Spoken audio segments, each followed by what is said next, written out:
Ah ben, Landry, c'est un abruti, c'est un homme sans éducation, c'est un enfant maudit. C'est quelqu'un qui a volé l'argent de son père. C'est un escroc notoire, connu aux États-Unis, qui n'a jamais travaillé. Il n'est pas comparé avec Moulenda qui a travaillé, qui a touché des millions très jeune. Lui, c'est un malotru. Regarde un peu cet impoli il a, tu vois, un homme sans éducation, il est même vilain. Dieu a été très, très avare avec lui, hein. Il est vilain, il est dénué d'intelligence, c'est une brute, c'est un cochon, il est sale, il a des odeurs de bouc. Et ça, c'est quelqu'un qui va parler à Moulenda. Un escroc. Oui, c'est un escroc. Il n'a qu'à raconter ce qu'il veut. Comme je vous l'ai dit, en marge de l'affaire de Brazzaville, l'affaire de coup d'État pour dégager Ali Bongo, Oligui et Opianga ont eu des accords pour faire le coup d'État. Et Opianga a eu un apport logistique important. Mais dans leur clause, c'était que Oligui faisait la transition de 2 ans et après, il laisse le pouvoir à HPO, le civil, qui a déjà une machine politique. C'était ça leur accord entre les deux. Et qu'en attendant la présidentielle, Oligui, donc en attendant la présidentielle, Oligui allait faire entrer au gouvernement HPO. Et ils sont tombés d'accord. Et vous savez qu'il a donné à HPO le prestigieux ministère des Mines. Parce qu'il a joué un rôle important. Mais sauf que il a pris goût du pouvoir. Ses parents du canton Bissoc lui ont dit, tu ne lâches plus. Il est hors de question de lâcher le pouvoir. Il dit, mais je me suis entendu. Non, ils ont dit non. Et c'est comme ça que, pour commencer à écarter Opianga, il prévoit dans la charte. Donc, dans la charte, il prévoit dans sa charte que celui qui aura participé à la transition, au gouvernement de transition, ne peut pas se porter candidat. Premier problème avec HPO. Tu n'es pas un enfant de cœur. Je n'ai pas dit que c'est un enfant de cœur. Donc, premier problème avec HPO, Oligui, dans sa charte qui est rédigée par Mboranso et les mamies, son directeur de cabinet, qui n'était autre que le directeur de cabinet de Mboranso. Donc, pour écarter Opianga, il prévoit déjà dans la charte que tout membre du gouvernement de transition ne peut pas se porter candidat. HPO commence à réfléchir en disant, oh, mais ce n'est pas ce que nous nous sommes dit avec ce type-là. Il va le voir, il dit non, laisse tomber, ça c'est une disposition, ça va aller. Mais HPO se rend compte qu'Oligui est en train de le rouler dans la farine. Et puis, naturellement, il y a l'affaire de Webcor à Paris. Dans l'affaire de Webcor, en réalité, c'est qui? Oligui a des sociétés écrans. Et il a mis sa femme Zita là-dedans. Et on se retrouve que sa femme Zita est là-dedans. Mais il y a aussi sa belle-mère, la grande, sa femme, c'est même pas Zita, Avom. Et on se rend compte que il y a la grande sœur de Avom, qui est l'agence judiciaire de l'État, qui se trouve là-dedans comme par hasard. HPO dépose plainte. Il obtient des causes. Problème avec Oligui. Oligui commence, il ne respecte pas les clauses, et puis il le vire du gouvernement. Ce n'est pas parce que les Gabonais avaient demandé qu'on vire Opianga du gouvernement, non. Parce que les Gabonais n'avaient pas demandé que la tête de Opianga, ils avaient demandé la tête de Mbango qui est 100% camerounaise. Laurence Ndon. On a demandé qu'on vire Laurence Ndon. Mais il a viré le Gabonais, Opianga, et il a laissé la Camerouneuse. Il a laissé la Camerouneuse, Laurence Ndon. Elle n'est pas je ne l'appelle pas Camerounaise, elle est Camerouneuse. Donc il a laissé la Camerouneuse, Laurence Mbango, au gouvernement. Donc ce n'est pas parce que les Gabonais ont demandé. Et HPO observe, il se rend compte qu'il a été roulé. Et puis, Oligui cherche un moyen. Après, il prend Stéphane Zeng, il prend des activistes là pour insulter, notamment ces diables, ces malotrus de Landry Amiang, ces cochons que vous voyez là, qui a insulté ma mère. Il les envoie pour les insulter. Et lorsque HPO dépose plainte, Oligui intervient. Il dit au magistrat pour classer ça sans suite. Et tout ça, HPO regarde. Et puis arrive le référendum, HPO regarde le texte. Ça ne va pas. Il dit, bon, écoute, moi je prends la position. Je dis, non, je ne veux pas voter ça. Et là, il se rend compte que là, c'est pas bon.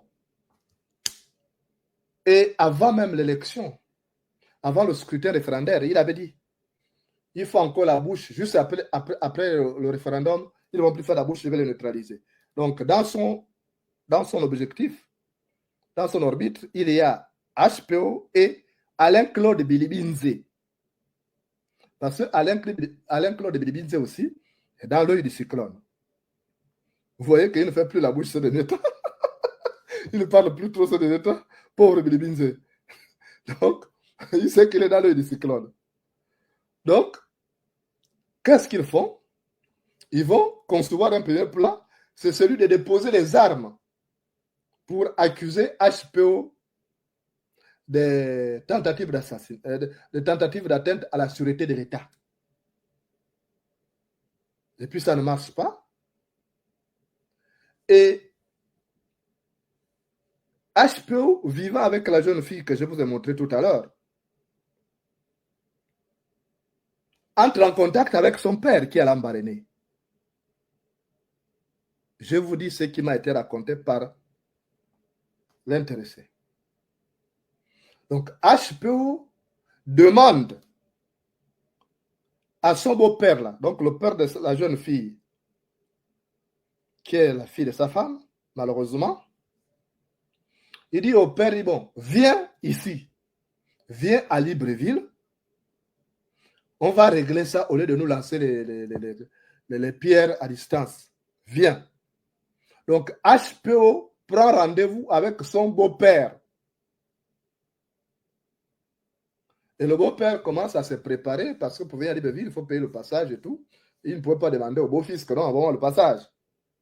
Parce qu'il demandait une chose, voir régulièrement sa fille et puis bénéficier aussi de l'assistance de sa fille. Souvent, quand on met au monde des enfants, on veut que ces enfants nous aident. Quand on les élève, c'est pour que aussi, quand on vieillit, qu'ils nous gardent. Donc, le père de cette fille-là qui vit avec HPO maintenant, là, décide de venir à Libreville, mais il se prépare. Et pendant ce temps, le malotru de Landry Amiang apprend que le monsieur va venir à Libreville pour rencontrer Opianga. Il dit non, ça ne se passera pas comme ça. Il court voir Oligui. Landry Amiang court voir Oligui.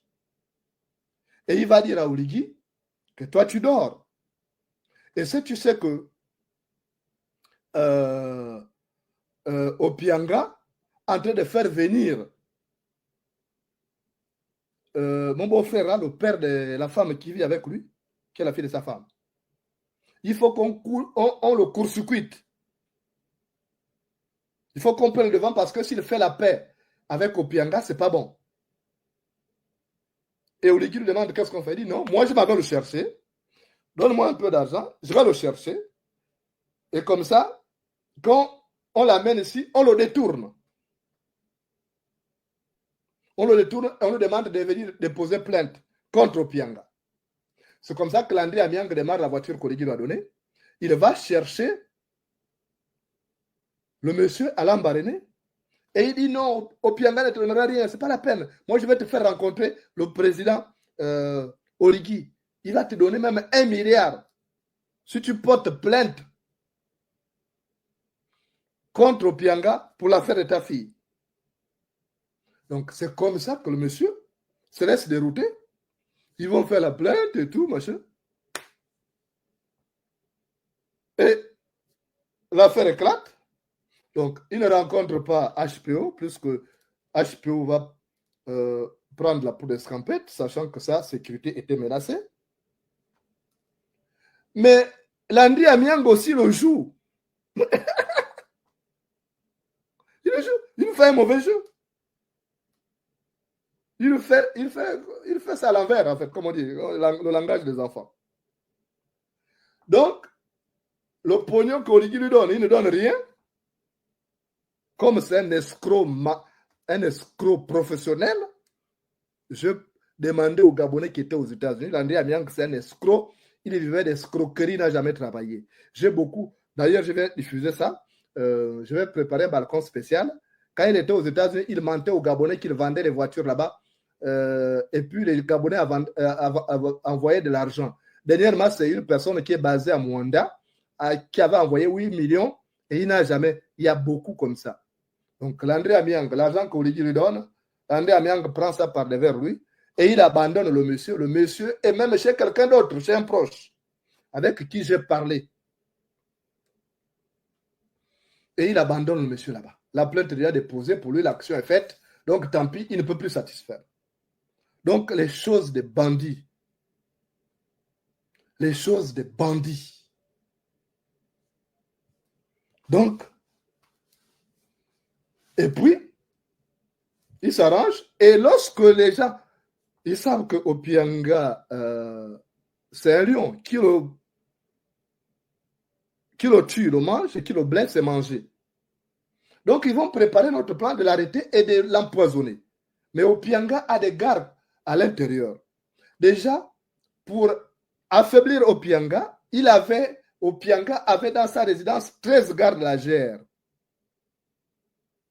Donc, dans un premier temps, ils vont retirer certains, ils vont rester 7. Et la deuxième fois, ils vont retirer 6, il va rester un seul garde légère. Parce qu'ils avaient déjà programmé d'aller l'assassiner, puisque ils savaient que c'était compliqué, et ils avaient prévu aller la battre en disant que non, c'est la légitime défense. Il a commencé à tirer sur les agents. Donc, ils devront faire ça. Mais HPO est informé parce qu'il a placé beaucoup de gens dans l'environnement sécuritaire même du pays. À la GR, à la gendarmerie. Donc, et on va lui dire, attention, les gars veulent venir te buter, il faut quitter la maison. Donc, HPO va partir et les escadrons, la mort qu'Origi envoie, arrivent là-bas et ne trouvent que le gardien. Ils vont bastonner le gardien, ils vont trouver la fille, ils vont la brutaliser, la go de Hervé Patrick Opianga, ils vont la trouver et après ils vont la brutaliser. Et ils ne vont pas s'arrêter là. Ils ne se sont pas arrêtés là. Ils ont cassé le coffre-fort d'Hervé Patrick Opianga. Ils ont cassé le coffre-fort d'Hervé Patrick Opianga. Ils ont trouvé des bijoux de valeur de plusieurs millions de francs CFA. Et ils ont trouvé en espèces 150 millions de francs CFA. En espèces. Demandez aux gars de la PJ. Vous avez des amis, demandez. Ils ont trouvé 150 millions de francs CFA en espèces dans le coffre-fort d'Hervé Patrick Opianga. Et ils récupèrent cet argent. Ils ont amené ça avec eux. Mais pourquoi, d'après vous, pourquoi on prend l'argent d'Opianga? Opianga a travaillé pendant des années. Il a des sociétés. Il a plus de 1000 employés qui l'utilisent. Il est l'ami d'Ali Bongo. Il a été le bon petit Omar Bongo. Et l'ami intime du roi du Maroc. Donc, ce n'est pas étonnant de le trouver avec là. Il n'a pas volé. Il avait ses 150 millions dans la maison, mais ils prennent cet argent pourquoi?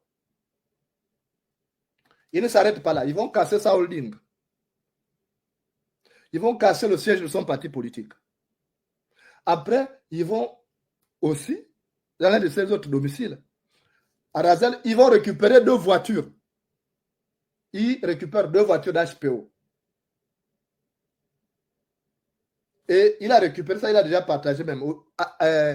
Origi a déjà partagé les véhicules là. Comme il a fait avec l'affaire de Sylvia, les véhicules qu'ils ont récupérés. Or, quand on récupère des effets, même dans le cadre des biens mal acquis, ça se met sous séquestre. Vous n'allez pas tout de suite dilapider ça. Parce que ces personnes qui récupèrent ça se rendent coupables de, comment on appelle en droit, recel. C'est ça le terme en droit. On peut le poursuivre comme receleur. Pour une affaire de mœurs. Pourquoi tout ça? Qu'est-ce que ça a à voir? Imaginons un seul instant. Et la fille elle-même, elle a reconnu. Elle a dit, on ne m'a jamais violé. J'avais déjà la vingtaine. Moi-même, j'ai accepté volontairement. Elle a déclaré ça pour demander à ses avocats, même Maître Mévienne et tous les autres.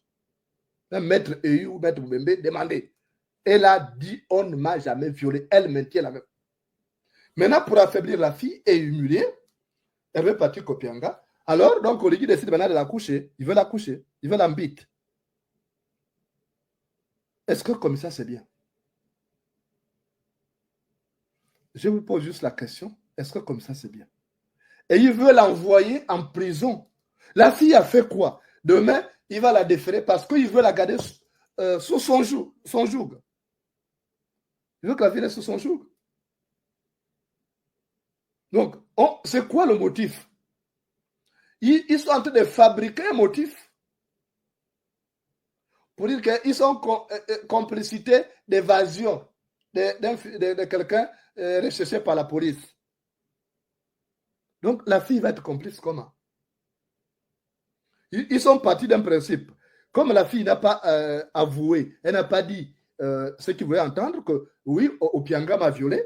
Maintenant, ils sont en train de fabriquer un autre motif pour que demain, devant le tribunal, on dise non, complicité, au même titre que César Opianga. Ah, vous aussi, Gabonais. Est-ce que comme ça, c'est bien?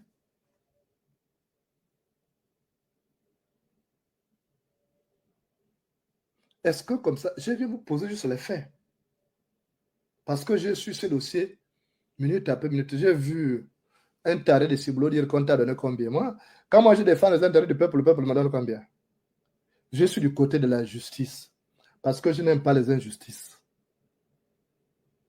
Opianga n'est pas un enfant de cœur. Oui, j'en conviens avec vous. J'étais parmi ceux qui dénonçaient ces actes. Mais je ne veux pas profiter de cette occasion pour régler le compte. S'il doit bénéficier, il doit bénéficier d'un procès équitable comme tout justiciable. Pourquoi régler les comptes? Si on parle d'une affaire de mœurs, une affaire de mœurs, comment se fait-il que pour une affaire de mœurs, on a envoyé la garde républicaine, la GR, chez lui, cassée. La GR ne fait pas partie de la police judiciaire. Elle n'a pas cette qualité. Donc, pour une affaire de mœurs aussi, on envoie la GR. Pour une affaire de mœurs, on va fouiller jusqu'à sa ferme. On va casser le siège du parti. Pour une affaire de mœurs seulement. Il cherchait quoi? Il pensait qu'Opianga et Balthazar et qu'il faisait des vidéos où il violait la fille et qu'il a laissé ça dans les bureaux là. Jusqu'à la ferme. Même vous aussi, vous ne vous posez pas de questions. Gabon Direct.